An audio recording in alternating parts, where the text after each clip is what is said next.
चलिए हम अपनी पढ़ाई करें जिसके लिए आप लोग इतनी मेहनत से आए हैं।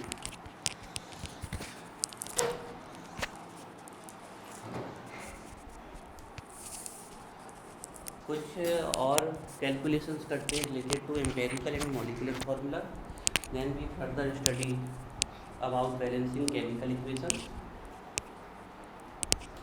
देखिए अभी आप जो बैलेंसिंग केमिकल इक्वेशन सीख रहे हैं वो ज़्यादा हार्ड नहीं होते हैं, आ जाते हैं लगभग। सबसे बढ़िया बैलेंसिंग केमिकल इक्वेशन सीखेंगे आप रेडॉक्स रिएक्शन में। रेडॉक्स रिएक्शन को बैलेंस करना सही में एक हार्ड चैलेंज होता है, हालांकि उसकी भी मेथड में वो भी हो जाते हैं।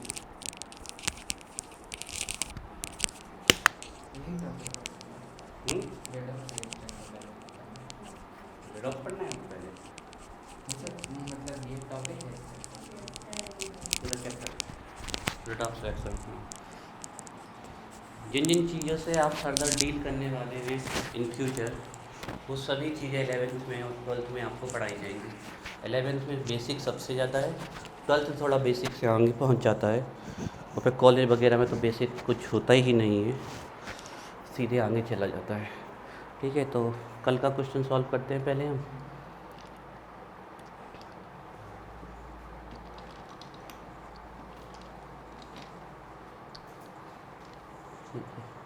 तो कल हमने एक क्वेश्चन दिया था, उसको आप लोग बताइए, तो उसको सॉल्व करें पहले। एम्पेरिकल फार्मूला और मॉलिक्यूलर फार्मूला निकालना था। तो सबसे पहले बताइए एलिमेंट कौन कौन दिए थे। KClO, K दिया था, Cl दिया था एंड O दिया था। K कितना परसेंट था? 28.16%। और Cl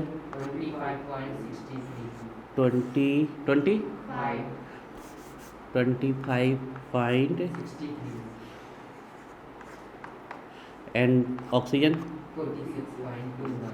46.21। अगर हमें मान लो ये दिया नहीं होता तो इन दोनों को ऐड करते हो, 100 से माइनस कर देते तो मिल जाता है ना। ए दिया हुआ था।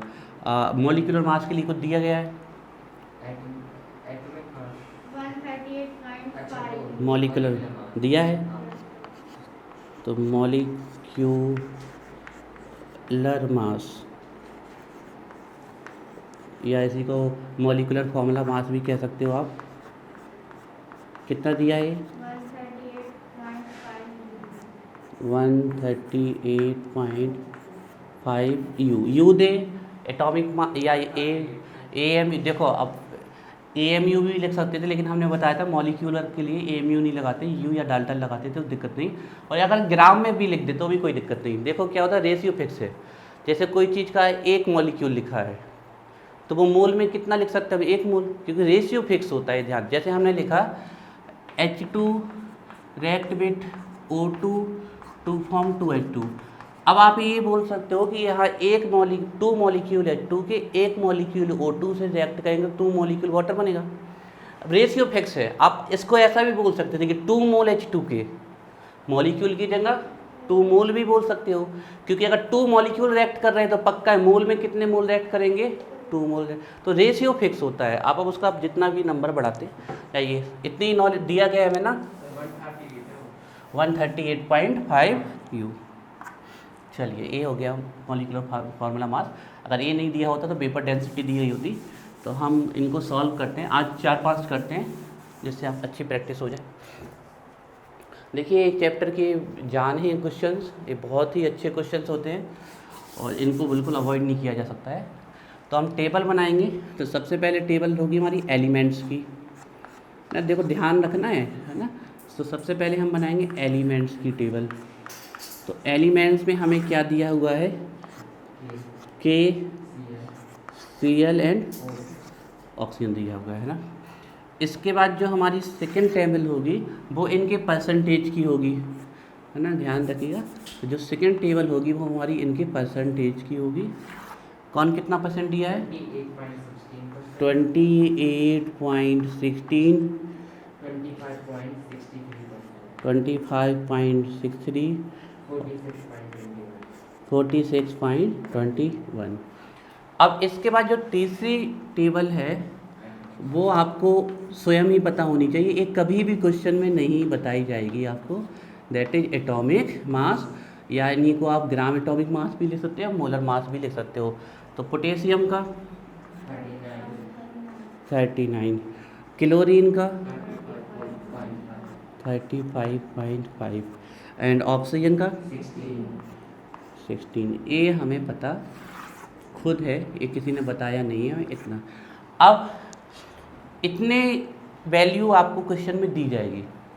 हाँ, यहाँ से क्या छुपाया जा सकता है, किसी एक का परसेंटेज छुपाया जा सकता है, तो वो हमें निकालना पड़ेगा, ये आपको बताई जाएगी।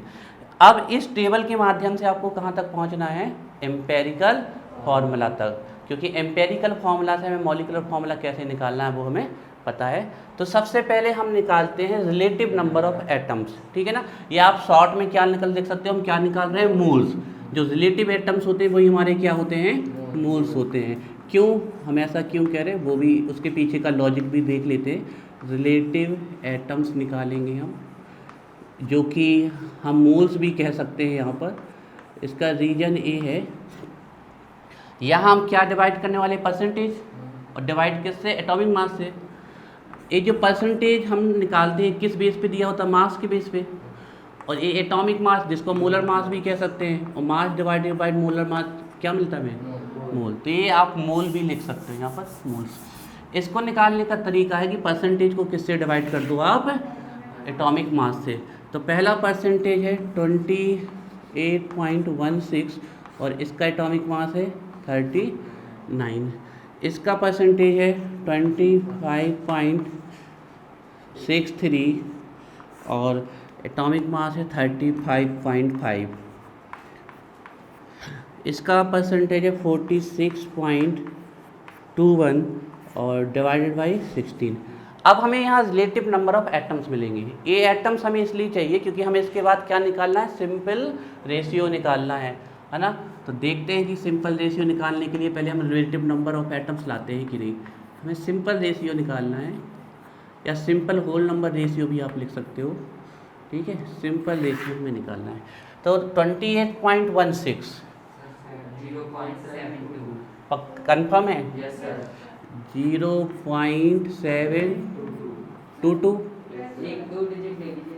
ठीक है। 22 या 2 दोनों से काम चल जाएगा, कोई दिक्कत नहीं है। कंफर्म कैलकुलेशन है इसका, 0.721 कंफर्म है इसका, 2.888 हाँ 3 बार, 3 डिजिट तक इसको लिया, 3 तक इसको लिया, 3 तक इसको लिया, ठीक है ना, ध्यान रखिए, हो गया।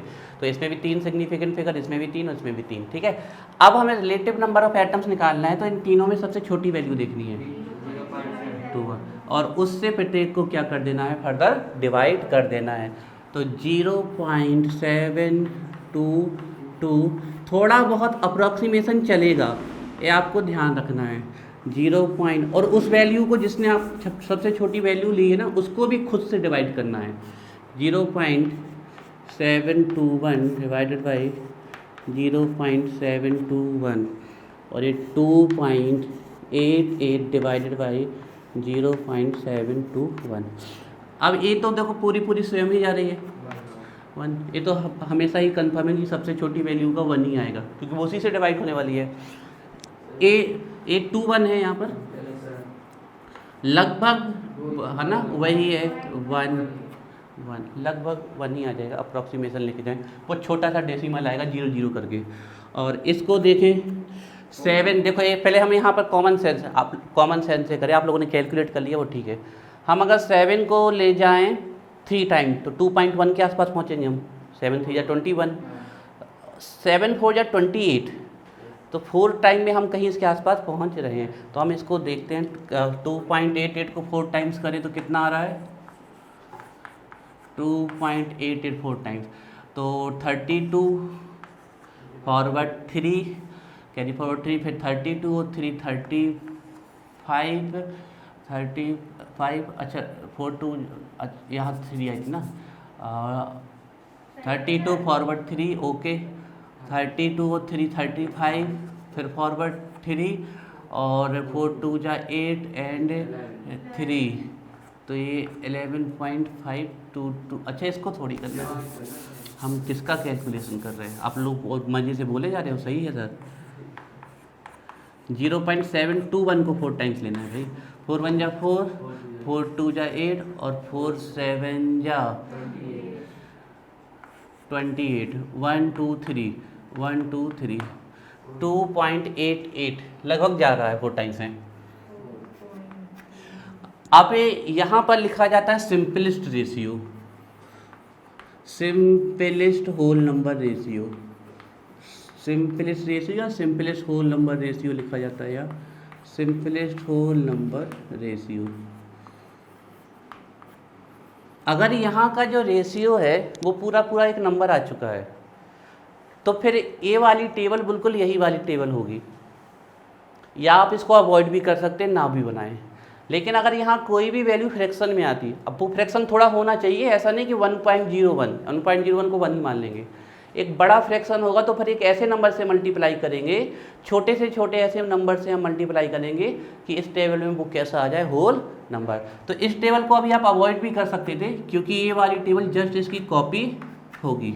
तो अब हमें ये जो रेशियो मिला, ये जो सिंपलेस्ट होल नंबर रेशियो निकालते हैं आप, या ये जो निकालते हैं, एक्चुअली में इनसे हमें मिलता क्या है, एम्पेरिकल फॉर्मूला मिलता है। यहाँ से भी मिल सकता है, यहाँ से भी मिल सकता है, डिपेंड करता है।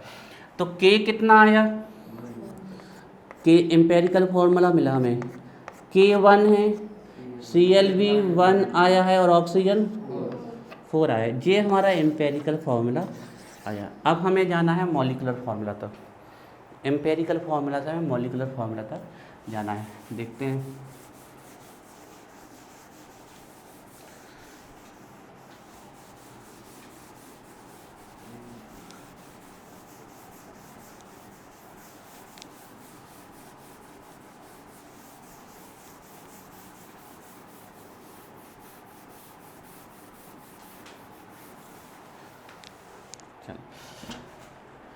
तो एम्पेरिकल फार्मूला से मॉलिकुलर फार्मूला तक जाने के लिए जो हमारे पास फार्मूला है वो है मॉलिकुलर फार्मूला, एम्पेरिकल फार्मूला हो लेना। अब हमें n पता करना है।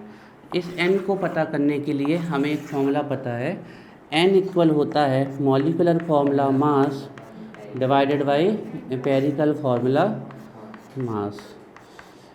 तो मॉलिकुलर फार्मूला मास हमें दिया हुआ है 138.5 और एम्पेरिकल फार्मूला मास हम निकालते हैं।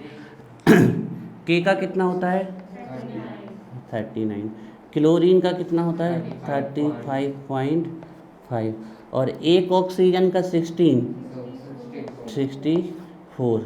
तो यहाँ से आ गया 0.5, यहाँ से 9 5 14 और 4 18 की 8 कैरी फॉरवर्ड 1 6 1 7 3 10 और 3 138.5। दैट मीन जो ये n है वो कितना आया 1। इस 1 को हम यहाँ रख देते हैं। देखिए तो जो हमारा मॉलिकुलर फार्मूला है वो इक्वल है KClO4 होल कितना है 1। तो हमारा यही आ गया मॉलिकुलर फार्मूला। एक बार हम आंसर चेक कर लेते हैं, हमने आंसर नहीं देखा है अभी भी। उसका नाम पूछा था, पोटेशियम पर क्लोरेट, क्लोरीन। हाँ क्लोरेट पर क्लोरिक एसिड से आता है, HClO4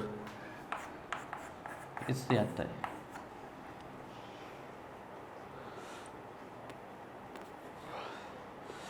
want to check cross once, एक बार क्रॉस चेक करना जरूर चाहेंगे। Yes KClO4 is the right answer. ठीक है, अब नेक्स्ट क्वेश्चन करते हैं।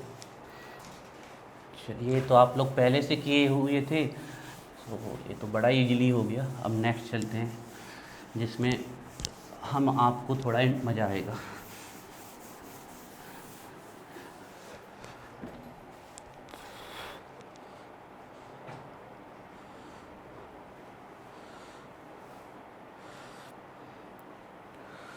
HCl वाला करा दे, नहीं और थोड़ा बड़ा सा ढूंढते हैं तो बाद में भी हो जाएगा।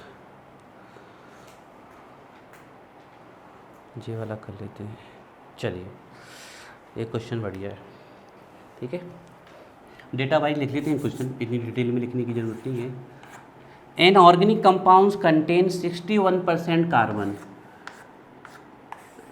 61% कार्बन, 11.88% हाइड्रोजन, 11.88% हाइड्रोजन।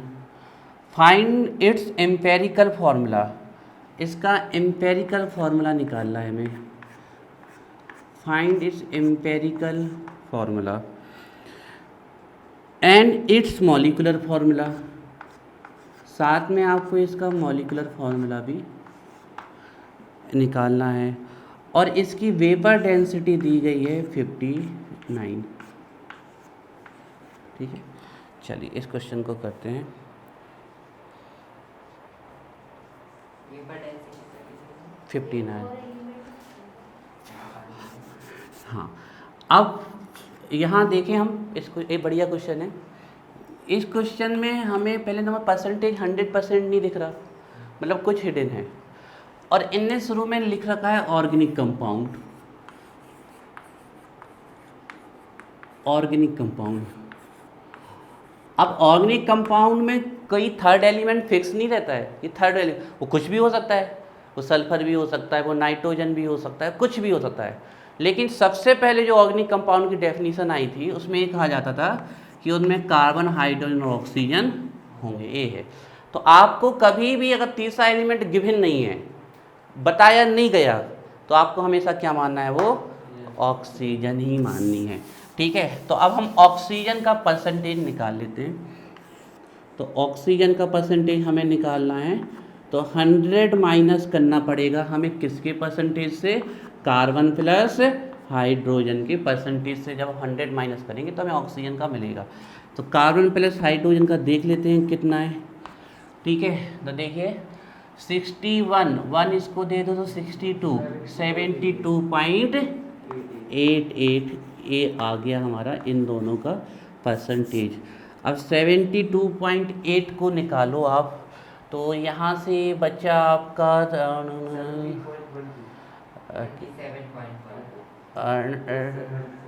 27.1, 27,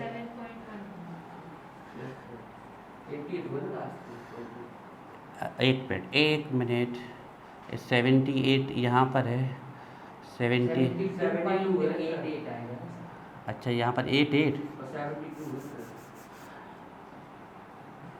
11 और 16 और 17। वही तो हम कहे कि तुम लोग वो क्यों कह रहे हो। अब सही आ रहा है। तो अगर यहाँ सीधा सीधा आप लोगों ने कर लिया, हम ऐसे डाइट करने की कोशिश करते हैं कि अगर इसमें हम 72 में 28 जोड़ते तो 100 होता, तो 27 वहाँ से बचे और 22 यहाँ से बचा आपका, तो 27.22, 12 यही आया 27.22। 1 अच्छा, जोड़ के देखें। अच्छा, हम चलो पहले ऐसे ही कर लेते हैं, ऐसे में हमें भी कन्फ्यूजन हो रही है, आपको भी हो रही है।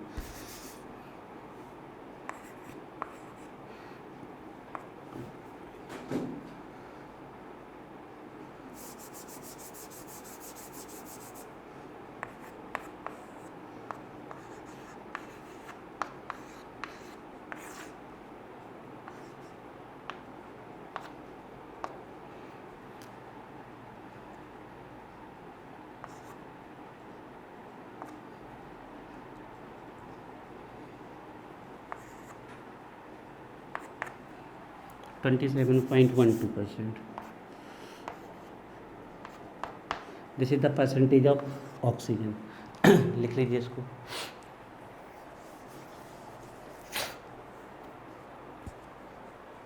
यहाँ तक हो गया सबका?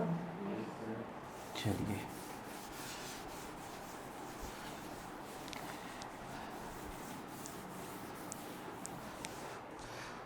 अब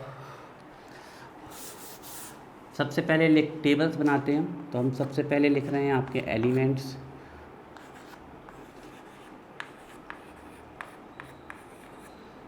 तो एलिमेंट्स में हमें गिवन थे कार्बन, हाइड्रोजन और ऑक्सीजन, हमने सेल्फ डिसाइड किया है। ठीक है, तो एलिमेंट्स के बाद नेक्स्ट हम लिख रहे हैं परसेंटेज, जो कि ये परसेंटेज होता है हमारा बाई मास होता है। तो कार्बन कितना परसेंटेज है? 61% फिक्स। हाइड्रोजन कितना है? 11.88 है हमारा ये। परसेंटेज ऊपर लगाए तो आप यहाँ परसेंटेज का साइन अवॉइड कर सकते हो। और ये निकाला हमारा 27.12% ये हमारा निकला है। अब हम निकालेंगे यहाँ से एटॉमिक मास, या इसी को आप मोलर मास के टर्म में भी लिख सकते हो, उससे फ़र्क नहीं पड़ने वाला है। एटॉमिक मास, कार्बन का 12, हाइड्रोजन का 1, ऑक्सीजन का 16, ये हमारा निकल आया एटॉमिक मास। अब हम निकालेंगे relative number of atoms. Relative atoms निकालेंगे हम। रिलेटिव एटम 3,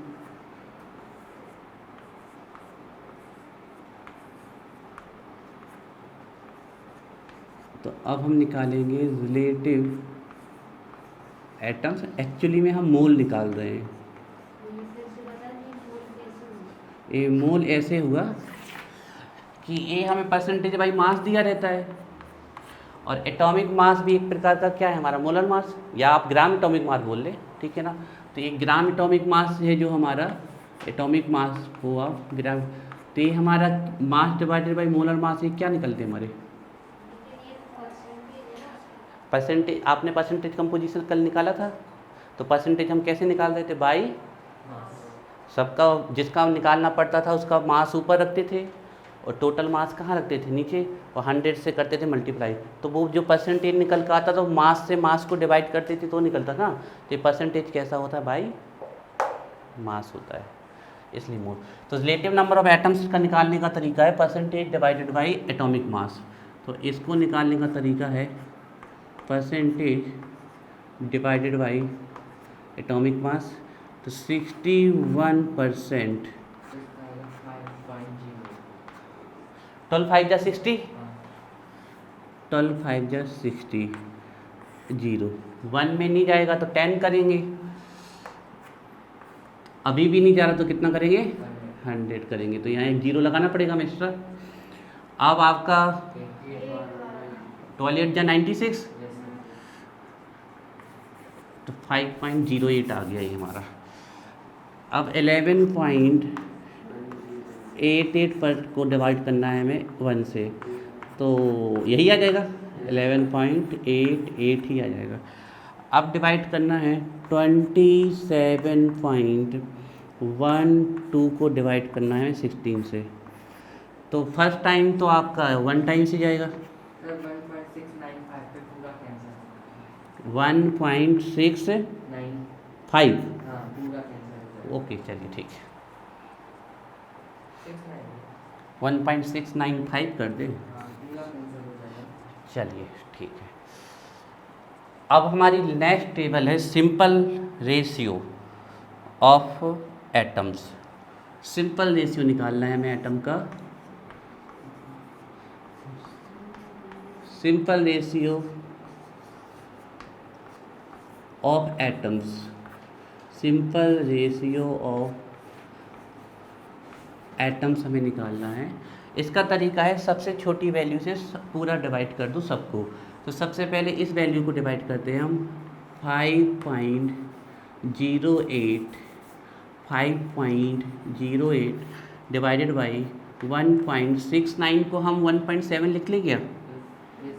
बात तो वही है ना, लगभग 1.7 है, ठीक है। तो इसको इससे करना है डिवाइड। 11.88 को डिवाइड करना है हमें 1.7 से, या 1.69 भी लिख सकते हो, आपसे कोई दिक्कत नहीं आने वाली है। और 1.695 को भी हमें किससे डिवाइड करना है? 1.7 से ही। इसको भी 1.7 लिख सकते हो, कोई दिक्कत नहीं है। तो पहले हम देखें, 17 का 3 टाइम्स करते हैं तो 51 होता है ना। 3 टाइम्स करते हैं तो हमारे ख्याल से इसको 3 टाइम्स ही करें तो ये हो जाएगा 5.1। तो लगभग कितने टाइम्स गया है? 3 टाइम्स, ठीक है। 1.7 अगर देखें तो क्या 51 51 6 या 7 टाइम्स जाएगा ये, अराउंड 6 और 7 टाइम्स की हमें दिख रही है यहाँ पर संभावना। ऐसे जुड़ा ना 7 3 जाए 51, 7 3 जाए 51, तो 51 51 कुछ ऐसा, तो 6 या 7 टाइम्स जाएगा ये, है ना। पहले देखो सीधे, हाँ, जब भी आप किसी चीज़ को काटें तो पहले मन में एक अप्रोक्सीमेट नंबर ले लें आप यहाँ से पूरा नंबर को, तो उसमें जल्दी पहुँच जाएंगे हम। तो हम पहले 17 को आपका 6 टाइम करते हैं तो 102, 102। ये तो एक तो आपका थोड़ा आगे है, इससे काम नहीं चलेगा, हम 118 तक पहुंचने की कोशिश करते हैं, है ना। तो 119 और डेसिमल कितने के बाद है, 2 के बाद, सॉरी डेसिमल क्यों को 1 के बाद, तो 11.9, और ये 11.9 ही है, 7 टाइम्स, और ये तो कितना गया 1 टाइम। ये पूरा पूरा रेशियो आ गया, इसलिए हमें सिंपलेस्ट रेशियो निकालने की ज़रूरत नहीं है। अगर ये पूरा पूरा नहीं आता तब हम सिंपलेस्ट रेशियो निकालते हैं। बिल्कुल परेशान मत होइए, बिल्कुल आपको जब कैलकुलेशन मिलेंगे तो या तो जब वैल्यू में डिफरेंस आ रहा होगा तो बहुत बड़ा होगा, 0 पॉइंट ऐसे कर, सिंपलेस्ट रेशियो निकालना है हमें, या सिंपलेस्ट होल नंबर रेशियो भी लिख सकते हैं आप इसे। तो यही आ गया 371। ये वाला कॉलम बनाने की ज़रूरत नहीं है, ये तभी बनाना है जब यहाँ पर हमारा सिंपल रेशियो निकल के नहीं आए। तो ये तो वही है आपका, एक्चुअली में ये दोनों शो करते हैं एम्पेरिकल फार्मूला को। और अगर मान लो आपको अपनी हैबिट में डालना है तो 1 मिनट लगता ही हो गया। तो हमारा एम्पेरिकल फार्मूला आ चुका है। Now we have empirical formula, EF है हमारे पास, जिसमें हमारा कार्बन कितना है 3, हाइड्रोजन है 7, ऑक्सीजन है 1। ये हमारा एम्पेरिकल फार्मूला आ गया। तो चलो यहीं से हम एम्पेरिकल फार्मूला मास निकाल ही लेते हैं, हमें आगे ज़रूरत पड़ने वाली है। 12 3 जा 36 एंड 7 हाइड्रोजन का और 16 इसका। तो हमारा एम्पेरिकल फार्मूला मास आ गया 6 3 जा 18, 19 की 9, फॉरवर्ड 1, 3 1 4 5 59। ये आ गया हमारा एम्पेरिकल फार्मूला। आप यूनिट लिखना चाहते हो तो आप लिख सकते हो ग्राम, ठीक है। मॉलिक्यूलर फार्मूला मास हमें गिवन है, उसी से निकालेंगे ना, गिवन मतलब वहीं से। Vapour density into twice, vapour density कितनी है 59। ये तो साफ साफ दिख गया 2 टाइम्स जा रहा है ना, ये डबल हो गया। तो ये हो गया आपका 118। तो ये आ गया हमारा मॉलिक्यूलर फार्मूला मास। अब आप लोगों को थोड़ा थोड़ा एक क्वेश्चन समझ में आने लगे होंगे। एक तो आपको तरीका पता चल गया, प्लस शुरू में हमें जो ये कैलकुलेशन टफ लग रहे थे वो भी हमें समझ में आने लगे। और मान के चले बच्चों ये क्वेश्चन आने ही आते हैं आपके एग्जाम में, ध्यान रखें। पर ये टाइम कंज्यूमिंग में कैलकुलेट करना कठिन नहीं है, टाइम कंज्यूमिंग है। अगर आ गया तो 10 मिनट लेके जाएगा और 5 नंबर का क्वेश्चन 6 से 7 मिनट में सॉल्व हो जाना चाहिए।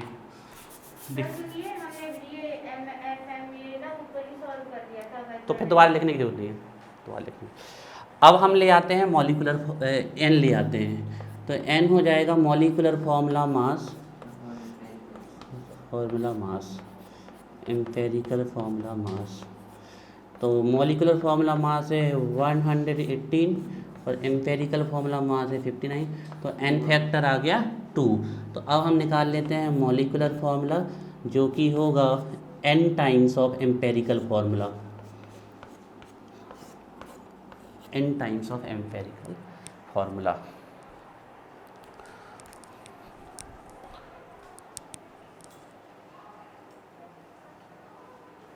n times of empirical formula.